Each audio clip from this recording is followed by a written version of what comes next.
Sitting in a large group like Envision, what recommendations for improvements for enhancing the process of resolving these claims? Obviously, there's a whole discussion around IDR work, not work, but almost leaving that aside, what else can be done to really affect getting paid? To your point, I think the framework is actually good. NSA itself is good policy. Just the implementation has been the problem. From a true policy perspective, I wouldn't change much except where there's a real problem, loopholes. There are loopholes on the enforcement side. At the time that the law was being drafted, the main problem that they wanted to end was balance billing. So you focus on where the problem is, right? If the kitchen's on fire, you don't shovel water into the living room. So they made sure there were really strong incentives for clinicians to not balance bill.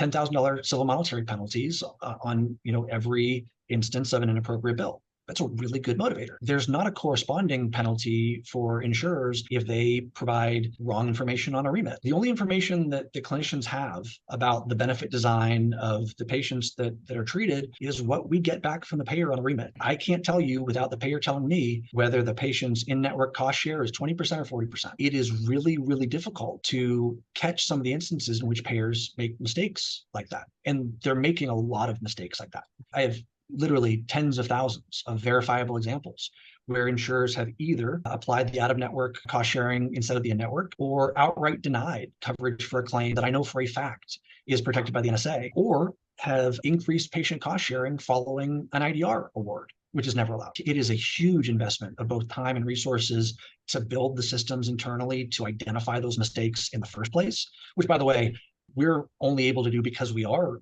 a large, relatively sophisticated group. I guarantee there are small practices that don't even realize they're getting incorrect remits and are almost certainly sending bills to patients that they're not responsible for, exposing themselves to liability, right? They're still on the hook for $10,000 CMPs, even if the information they got was wrong. It's a strict liability standard that's applied. And even if we take that in the insurer, and even if they actually correct the mistake, which most of the time they don't, the only consequence is that they have to do what they should have done 3 months ago on the payment side. There's no real incentive to fix it. If anything, there's a perverse incentive to keep making those mistakes because, again, they're not the ones on the hook. If you really want to ensure the NSA is working the way it's supposed to, especially from the most important aspect of the patient protections, you've got to put some skin in the game for the payers to make sure that they're doing things right, because you can either play whack-a-mole going after thousands of individual provider groups who are just following a remit, or you can ensure that there are sufficient penalties on the payer side where the mistakes are originating and solve the problem pretty quickly. If there is one thing that I would wave a magic wand to drastically improve the entire effect of the NSA, mirror those $10,000